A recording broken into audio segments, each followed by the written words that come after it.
In those early days, my focus was more on our community, on really engaging with people and making sure that those customers come back because they had a good time. Yeah.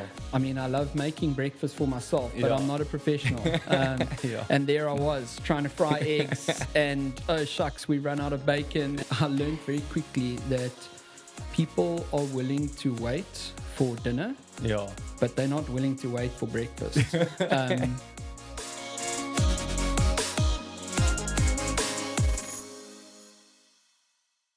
Hi guys, welcome back to another episode of the Bizzin podcast. James, thank you for being here.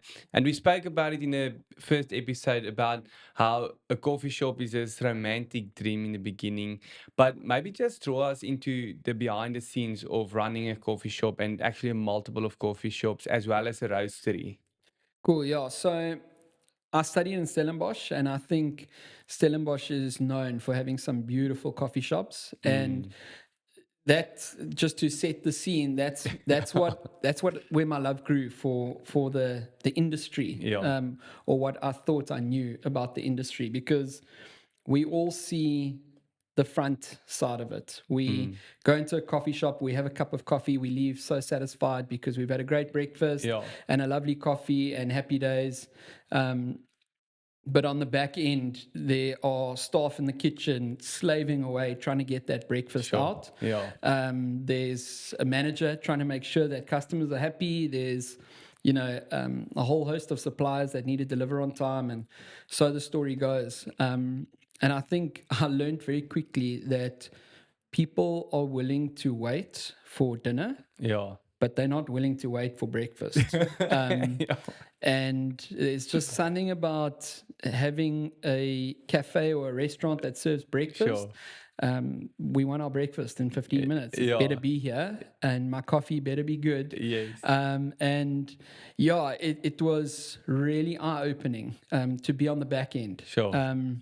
And just to see how detailed the Yeah, operational side of things needs to be, or is, yeah, and how perfectly you need to time everything yeah. to make it all work. And I think that um, staff are probably the most important part of that operation, Yes.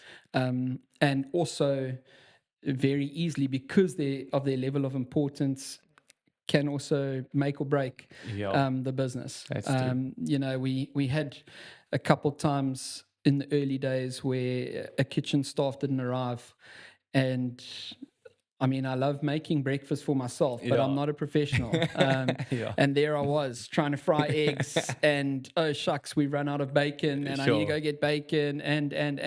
Ex- So yeah, it was thrown. I was thrown into the Sure. deep end. I think not by choice, but Yeah. yeah, I had to learn very quickly. Exactly. Yeah. And again, I mean, I've said it in the first episode, but coming from a teaching space, where admin is quite a high priority, Yeah. it was so helpful for me Mm. to to be able to sit down and make sure that the admin is covered. Yeah. I think that really made a big difference in Sure. the beginning. And Yeah. yeah, we've tripped up along the way, but I sort of at least had one aspect down. I couldn't Yeah. make a cup of coffee to save my life. Yeah. But I knew what I needed to do from an administration Yeah. Yeah. perspective to make sure the business kept running. Yeah. Amazing. So, I mean, does it ever become daunting to think? I mean, because with a cup of coffee, you need a lot of volume to cover your overheads, right? So, do you ever like think or worry where are you going to get the customers from? Or the people going to come back? And if you do, how do you keep your customers satisfied and make sure that they keep on returning to come to Mm. you for a cup of coffee? Yeah, so I think coffee is a volume game. Yeah. We've got to sell a lot of coffee to make money, Yeah. and I think for me, in the beginning, I thought I knew how to make coffee. So I thought, okay, well that's easy. Yeah. What else am I going to focus on to differentiate us from other, competitors? And I think in those early days, my focus was more on our community, on really engaging with people and making sure that those customers come back because they had a good time. Yeah. Little did I know that actually in those early days the coffee was terrible, but we very quickly got that aspect right as Yeah. well. And you got to take customer feedback. Yes. And we had some, in the first couple of weeks of Milwix, we really had some issues just around our grinders and our machines, and not knowing the equipment well enough. I couldn't fix it, Yeah. So Sure. we had some real struggles, but because our focus was on community, we had a support base of people that kept coming back. Yeah. And yeah, within a couple months, I realized how important consistency is Yes. in our coffee. And I think we, as consumers, we have so many options for coffee shops now. And the coffee culture in South Africa is growing Yeah. at a rapid rate that you've got to make sure that your coffee is damn Yeah. good Sure. all the time. And consistency is that. We don't want to have a coffee that tastes one way today and different tomorrow. Yes. I want to come back. I'm going to be there at 7:30 every morning, and I want the same cup of coffee every morning. That's true. And we creatures of habit, all Yeah. of us. And so we really focused on making sure that that was the case.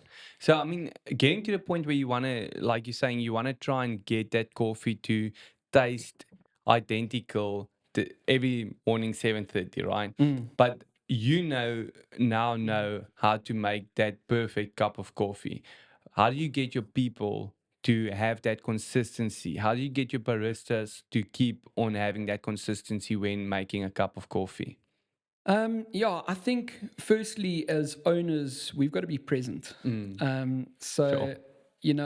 Especially in the first sort of 3 or 4 years, or when I only had one shop, that was Yeah. easy.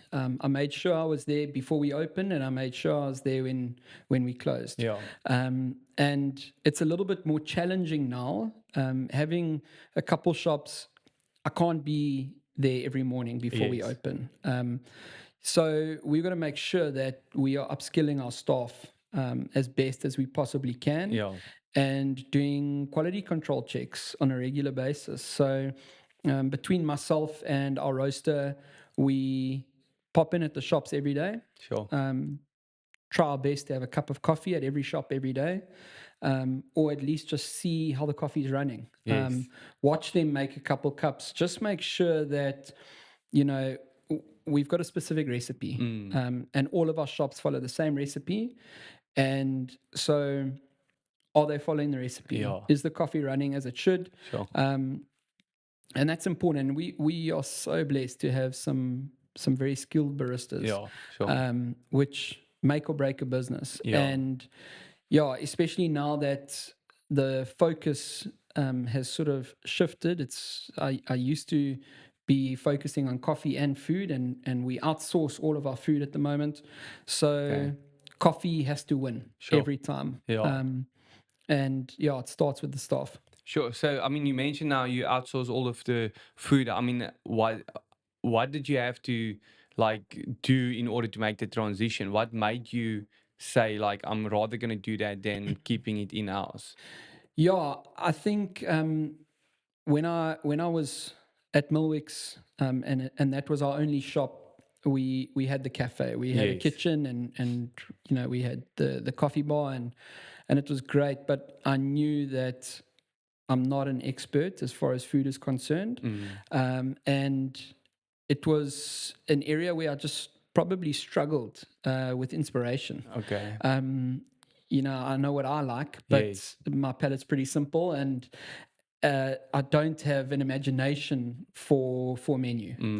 And when the opportunity to buy Root came along, I was very excited by the fact that Root focused on the coffee, Sure. and outsourced the food to other people who were Yeah. experts in their specific Sure. field. And so just as an example, we get all of our cakes from Nina's here in George, and they are unbelievable. when it comes to food. Both the owners are chefs. Sure. Yeah. They know that game, and so who better to do our cakes than the Sure. experts? Yeah. Yeah, that's amazing. And I mean that's a valuable lesson in business, to sometimes say, well, this is my focus point. I'm going to focus on the coffee, and the things that I'm not entirely comfortable with and not so good at, I'm going to outsource that to make sure that there's customer satisfaction on both sides, whether it's getting a sandwich and whether it's getting your cup of coffee.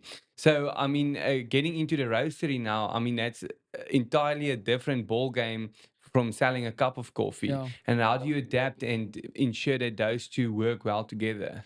Yeah, I think, when we went into the roastery, I had a very good understanding of Okay. coffee from a barista's perspective, what I want my coffee to taste like, and how we're going to make it. And it's been super challenging, but also just so exciting Yeah. to be in control of the roasting process. And yeah, just we've learned a lot over the last couple months, and working together with Campbell, our roaster.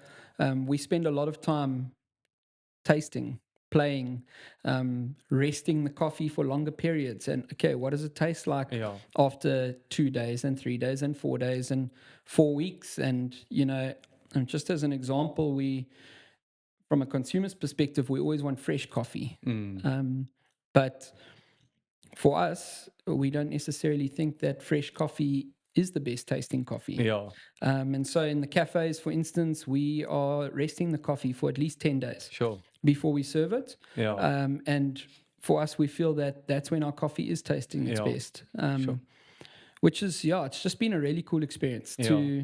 to have control over an extra element of the coffee space Yeah. where we really want to be perfect. Yeah. It just allows us to just add that extra level of detail. Exactly. And you mentioned earlier, you said South Africa has a growing coffee culture, right? So can you pick that up with the customer base? Yeah, definitely. Definitely. I think, just if we look at George alone, I can't be sure of the number, but a lot of people have said there's 60 or 70 coffee shops in George alone, What? That's which is a massive. huge number. Crazy. And I think because of that, consumers, they've got choice. Sure. And because there's more choice, they're going to learn more. Yeah. You go to whatever shop it is, they might have something different on their menu, and okay, let's try that, and it gets explained to me what it is, and so I start exploring a little bit more, and I learn a little bit more, and we've definitely seen the customers. Originally, everyone was ordering large cappuccinos and lattes, for instance, Yeah. and they had it with 3 sugars or 4 sugars, or some people 7 sugars. And slowly but surely, it's gone down to a smaller beverage because they want to taste more coffee. Sure. Maybe they're a little bit more educated and they Yeah. realize, okay, well, it's the same amount of caffeine. A double shot is a double shot. If it's in a small cup or a large cup, it's still the same amount of caffeine. Yeah. So, yeah, we've definitely seen that. And yeah, it's such a good thing. Yeah. It's helping us to really stay on top of our game. Yeah, sure.